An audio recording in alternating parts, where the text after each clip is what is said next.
మన తెలంగాణ ముద్దు బిడ్డ గొర్రెలక బర్రెలక మన జ్యోతక. అడు తిరిగి ఇటు తిరిగి నా మీదగా వస్తాడు అనుకున్నా.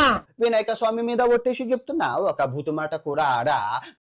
నా మీద మీ ఫ్యామిలీ మీ మందిని బందబెట్టి అక్క చాలా తప్పులు చేసింది. మళ్ళా శేఖర్, నీకు తప్పనిపించలేదా? తప్పేంటి?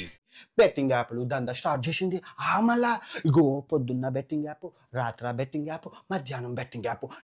బతుకు తెరువు కోసం సార్. నువ్వు వేసే యాశాలకి చేసే పళ్ళకైనా సంబంధం ఉందేంట్రా? అసలే సార్. అక్కకి బొక్కలో వేసి త్వర జల్దీగా ఆ డబ్బు అంతా వసూలు చేసి ఆ డబ్బు పేదవాళ్ళకి పంచిపెట్టిండ్రి.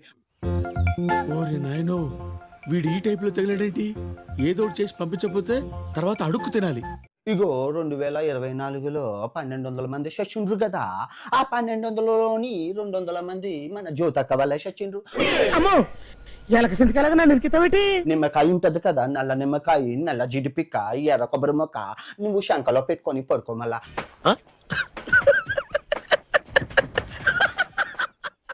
నువ్వు మంచిగా నిజాయితీగా ఉంటే గోడేనా నీ మీద పాయింట్ అవుట్ చేస్తారా చెప్పు? నీ మీద పోలీస్ కేసు పెట్టి నిన్ను బొక్కలో వేసి పొరపాటు అయిపోయిందిరా, నన్ను జైల్లోకి పంపించి నాకు అన్యాయం చేయకురా. నా పెండ్లం చేసినా దాన్ని బొక్కలో వేస్తాక నిజాయితీగా ఉంటా నేను. మళ్ళా సూపర్ రా, నువ్వు నాకు బాగా నచ్చావురా. నీ గట్స్ చూసి మెచ్చుకుంటున్నాను రా. అక్క అక్క అనేటోళ్ళమక్క, నువ్వు మా అందరికి ఇంత బొక్క పెడతావని ఏడాడు కాక. ఏదైనా నిజం ఫ్రాంక్ గా మాట్లాడుతున్నాడు. ఒక V6 లో చేసినందుకు అన్ని వస్తాయి పైకి పైసలు. ఎనీవే, తప్పులుంటే నన్ను క్షమించు. మీ మనోభావాలు దెబ్బతినేలా మాట్లాడినందుకు ఐఎమ్ వెరీ సారీ.